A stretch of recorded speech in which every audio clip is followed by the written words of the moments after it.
Добрый день. Приветствую всех, кто не хочет лечиться, а хочет быть здоровым. Вот уже 4-й год я практически регулярно повторяю эту фразу, но ее глубинный, сокровенный смысл дошел до меня только теперь. И я уже говорил в предыдущих беседах, что я просматриваю свои беседы неоднократно, и каждый раз на этом пути к здоровью, о котором я говорю в своих беседах, я каждый раз открываю что-то новое. Вот и теперь. Как я сказал, глубинный, сокровенный смысл дошел до меня только теперь. Не хочет лечиться, а хочет быть здоровым. Казалось бы, простые слова. Но оказывается, здоровый человек не лечится. Если вы лечитесь, значит вы не здоровы. Хоть, может быть, считаете себя здоровыми. Ну, это из области самообмана. Но некоторые слова и термины негласно монополизированы официальной медициной, и нужно остерегаться медицинской инквизиции. Например, слово «лекарство» может употребляться только в официальной медицине. Я, например, в своих беседах это слово употреблять не могу, иначе подвергнусь инквизиции. Можно себе представить, что кто-то запатентует парус или колесо. Бред. Нет, реальность. Я провожу беседы по уринотерапии и ее осмыслению. Конечно. Моча не лекарство, а уринотерапия не лечение. Эти слова «лекарство», «терапия» используются просто как термины. Ни одно лекарство и в подметке не годится моче. Моча – это сущность. Лекарство – мертвая формула. Итак, как уже в заглавии беседы сказано, поговорим о борьбе с внеземными болезнями и инфекциями.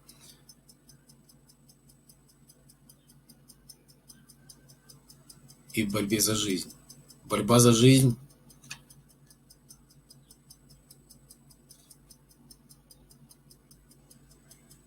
ведется уже миллиарды лет. Миллиарды лет жизни на Земле. И это только на Земле. Неужели отдельные клетки объединились в организмы, чтобы быть слабее отдельных автономных клеток? Ну, то есть клетки объединились и остались такими же уязвимыми и слабыми по отношению к другим клеткам, которые не объединились. Ну, в чем-то смысл объединения есть, чтобы быть сильнее автономных клеток микробов, палочек, всяких вирусов. Я надеюсь, вы ознакомились с беседой «Все живое разумно». Просто будет легче понять то, о чем я говорю. Ведь борьба за жизнь ведется на клеточном уровне, а не в голове. Она ведется там, внутри. Мы вообще не осознаем эту борьбу. Мы даже не знаем о ней. Как вот диагностика. Обнаружена на такой-то стадии, на такой-то стадии. Если бы мы об этом думали, об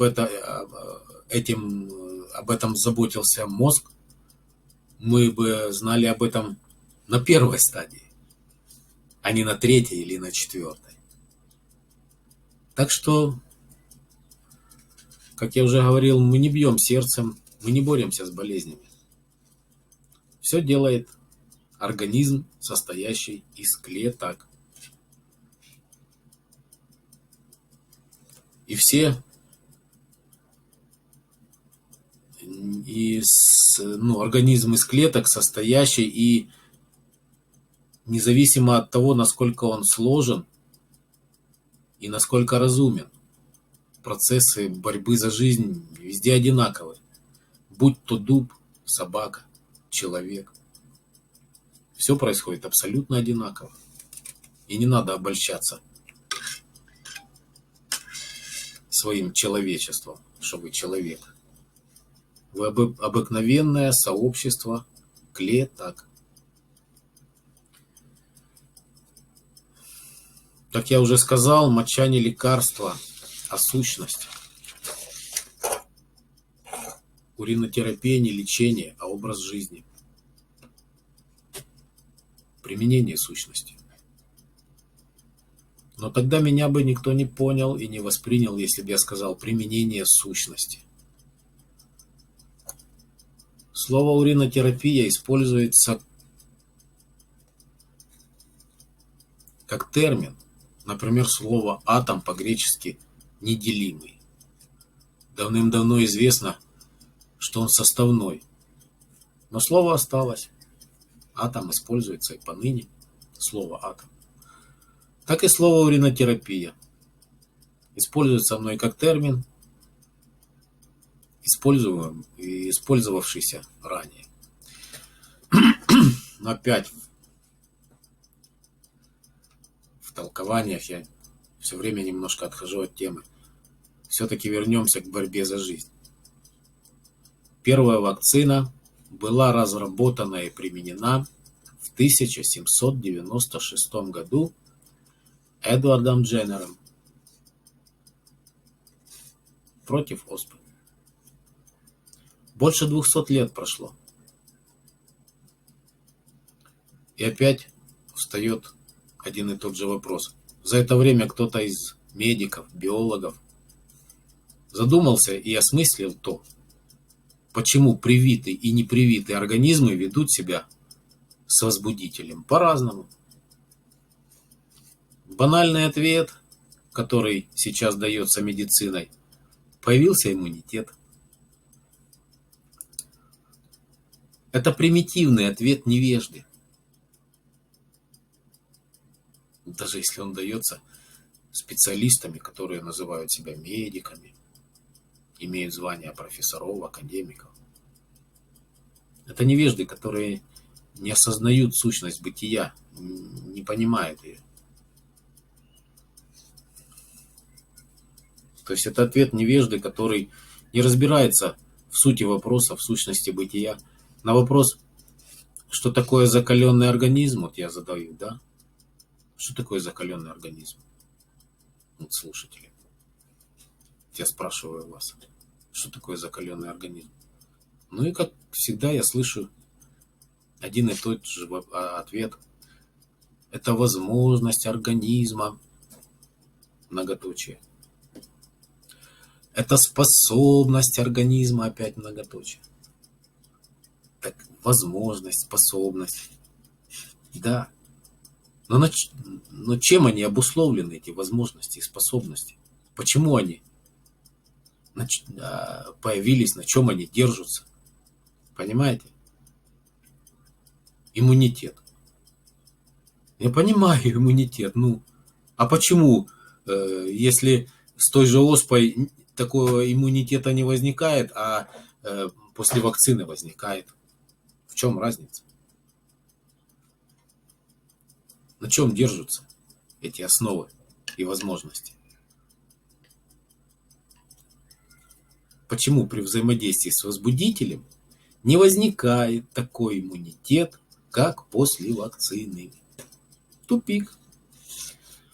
У современной медицины нет ответа на этот вопрос. Спросите хоть у профессора, хоть у академика.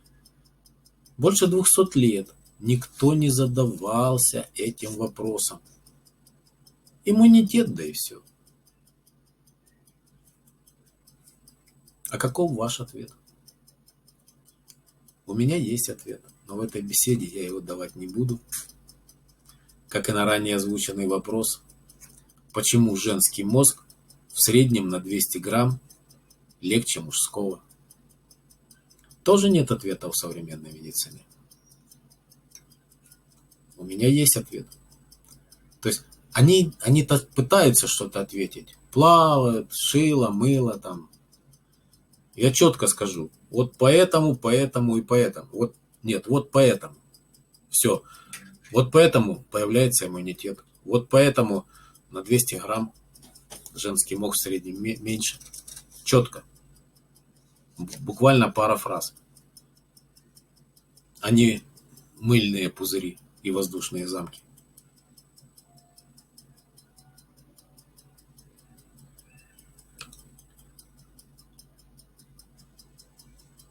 Ответы есть в моих беседах. Если вы осмыслите и осознаете то, о чем я говорю, вы ответите на эти вопросы. И даже будете удивляться, насколько простые, насколько неглубоко эти ответы лежат на поверхности, если вы осознаете сущность бытия. Если не осознаете, вы будете плавать, как любой медик.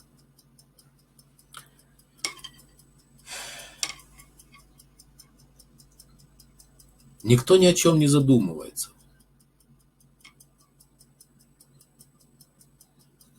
Не ведают, что творят.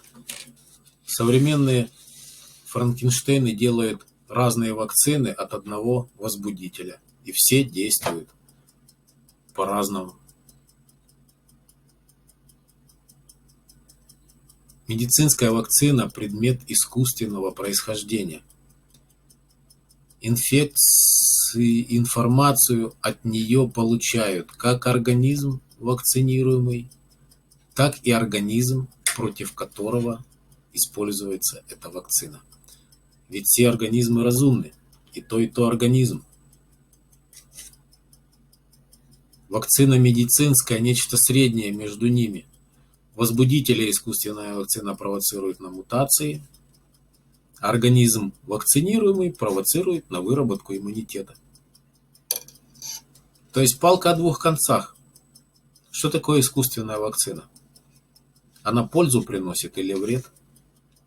Вопрос риторический. От того же гриппа ежегодно выпускаются вакцины, вакцинируются, и каждый год эпидемии. Парадокс. Человечество пугают какой-то инопланетной заразой, какими-то космическими вирусами. А оказывается, страшная зараза выращивается на нашей планете при непосредственном участии современной средневековой медицины. Подтверждение. Пример сногсшибательный. Тем более, почему я его привожу? Потому что он аналогичный. Люди влезают, в примере они влезли в геном, тут они влезают, опять-таки в геном клеточный. Так вот, пример. Сногсшибательный, как я сказал, и это пример неосознанности и неосмысленности того, что делается. Овечка Долли. Опять тот же вопрос. Кто-то задумался над результатом клонирования? Проводил аналогии? Я провел аналогии. Ведь вакцинация – это практически... Что такое вакцина? Овечка Долли. Что это? Что это за вакцина? Пользу она приносит или вред? Теперь вопрос ко всем. Кто-то мог себе представить новорожденного старика? Или в человеческих понятиях 60-летнего младенца? Ужас. Бред. Опять то же слово. Но современные Франкенштейны воплотили этот бред в жизнь. Я еще раз повторю. кто-то мог себе представить, что будут реальны и иметь смысл фразы «новорожденный старик» или «60-летний младенец». Ужас. Но Франкенштейны воплотили этот бред в жизнь и сейчас работают над созданием вируса, который сами не смогут победить. Вот вам аналогия.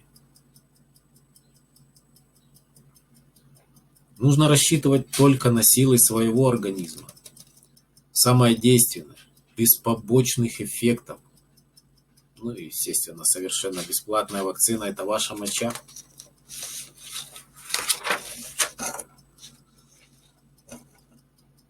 Все успехи в борьбе за здоровье принадлежат организму, а не медицине.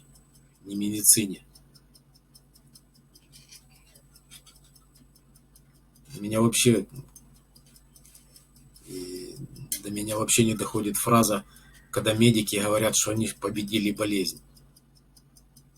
Да вы не убили организм, слава богу. Они победили болезнь. Любое лечение заканчивается, если у организма нет сил. В своих беседах я приводил примеры, да и у каждого найдется немало своих примеров, когда человек лечился до смерти. Его лечат, пока он не умрет. А мог бы жить, если бы пошел по пути избавления от недуга, а не по пути лечения. До 2006-го я 2-3 раза за зиму лечил ангину. Лечил, пока, как я говорю, не устал лечить, и пока мне не надоело лечить. Ангину с 2006-го, после прихода к уринотерапии, кстати, я и пришел к уринотерапии из-за ангины. Она меня уже утомила. И я забыл, что такое ангина. Что такое кашель. Ангина кончилась. Дайте кто-нибудь ангину. Есть у кого-нибудь ангина? А то я уже давно не лечил ангину. Дайте ангину. Я просто здоровый человек. И наслаждаюсь здоровьем. У меня нету тромбозов, варикозов, грибков, глистов. У меня идеальная кровь. Я не болею ангиной и гриппом, против которых люди вакцинируются каждый год. И стараюсь вас повести по этому пути, по пути к здоровью.